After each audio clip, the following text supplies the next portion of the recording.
नमस्कार। देश में बेरोजगारी चरम सीमा पर है। देश में नौकरियों की भर्ती नहीं हो रही। देश में काम धंधा नहीं मिल रहा। लेकिन एक जगह भर्ती बहुत तेजी से चल रही है, बहुत गंभीरता से चल रही है और ये भर्ती है बीजेपी के अंदर कांग्रेस की भर्ती। बीजेपी के भीतर कांग्रेस के लोगों की इतनी कमी है कि हर राज्य में भर्ती जोरों पर चल रही है।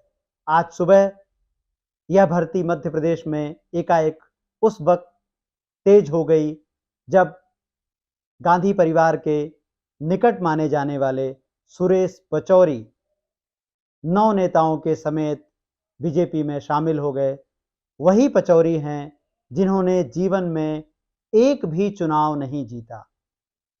याद रखिए, जीवन में एक भी चुनाव नहीं जीता। 4 बार राज्यसभा के सांसद रहे। आप जानते हैं कि राज्यसभा का सांसद कैसे बना जाता है। तो पचौरी 4 बार लगातार राज्यसभा के सांसद रहे, केंद्रीय मंत्री रहे, मध्य प्रदेश में कांग्रेस के प्रमुख रहे। आज उन्होंने सुबह-सुबह आवेदन किया और उनका आवेदन स्वीकार करके उनकी भर्ती बीजेपी में हो गई। आप समझने की कोशिश कीजिए कि बीजेपी के अंदर नेताओं की किस कदर कमी है। बीजेपी में इतनी नेताओं की कमी है कि बीडी शर्मा ने कहा है कि पचौरी मध्य प्रदेश की राजनीति के संत हैं, कांग्रेस के संत हैं। उन्होंने मध्य प्रदेश के एक दूसरे पूर्व मुख्यमंत्री बीजेपी के कैलाश जोशी से उनकी तुलना करते हुए कहा है कि जैसे जोशी संत थे वैसे ये कांग्रेस के संत हैं। इसका मतलब है कि बीजेपी में अच्छे नेताओं की किस कदर कमी है कि वीडी शर्मा को, सुरेश पचौरी को संत कहना पड़ रहा है। अब ये बात और है कि जो वीडियो हमारे सामने हैं उनमें ये दिखता है कि जब संत पचौरी बीजेपी में शामिल होने गए तो कैसे किसी बात पर नाराज होके वहीं तमतमा के लौटने लगे। इतना भव्य उनका स्वागत किया गया। यह सब दिन के उजाले में हो रहा था।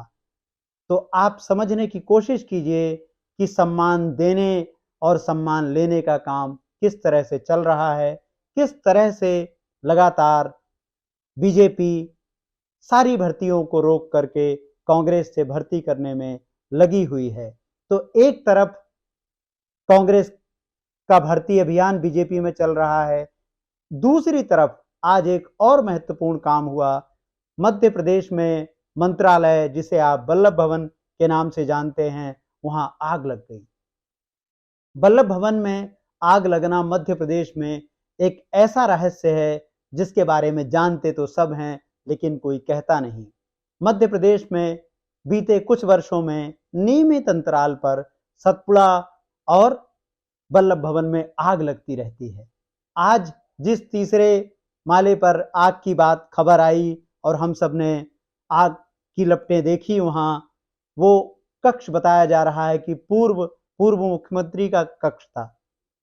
अब इस आग को समझने की कोशिश कीजिए। इस आग ने कई घोटालों को हमेशा के लिए ठंडा कर दिया है।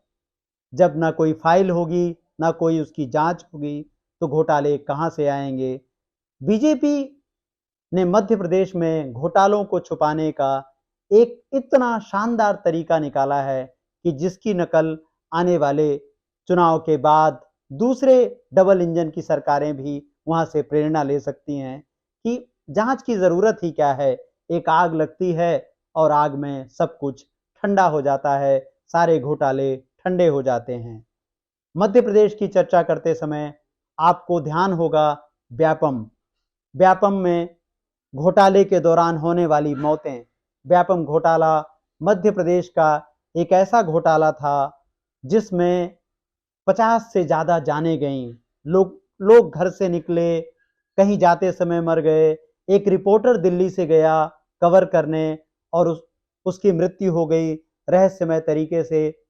व्यापम के बारे में हमने सब ने देखा, सुना, जाना कि परीक्षा किसी और ने दी, परीक्षा किसी और ने पास की, नौकरी किसी और की लगी और मर कोई और गया। इस पूरे व्यापम के घोटाले में कोई दोषी पाया नहीं गया। एक दो लोगों को, बाकी लोगों को बचाने के लिए इस्तेमाल किया गया। तो ऐसे राज्य में जहां इतना बड़ा घोटाला हुआ हो, जहां नियमित अंतराल पर वल्लभ भवन और सतपुड़ा में आग लगती है और फाइलें राख हो जाती हैं, तो आप समझिए कि किस तरीके की राजनीति राम राज्य में हो रही है। अभी कुछ दिन पहले ही मध्य प्रदेश के मुख्यमंत्री अपने सभी मंत्रियों के साथ में और पूरे दल बल के साथ में अयोध्या में रामलला के दर्शन करने गए थे। रामलला के दर्शन नागरिकों की तरह नहीं हुए, नागरिकों की तरह अपने खर्च पर नहीं हुए, यह दर्शन सरकार के खर्च पर हुए थे। तो आप समझने की कोशिश कीजिए, कांग्रेस से नेताओं की भर्ती, वल्लभ भवन में आग लग जाती है और सरकार जनता के पैसे पर पुण्य कमाने की तैयारी कर रही है और पुण्य कमाने का या राम भक्त होने का दावा कर रही है। आपको सरकार को ध्यान से देखना चाहिए, सरकार के कामकाज पर निगरानी रखनी चाहिए। यह चुनाव का वक्त है, इस वक्त में आपका सजग रहना बहुत जरूरी है। नागरिक, लोकतंत्र और संविधान से जुड़े विषयों पर हमारे वीडियोस देखें, लाइक करें, सब्सक्राइब करें और सरकार से सवाल पूछें कि ये आग क्यों लग रही है। जब नेता इतने सारे हैं तो बेरोजगारों की भर्ती क्यों नहीं होती? कांग्रेस का भर्ती अभियान क्यों इतनी तेजी से चल रहा है? नमस्कार।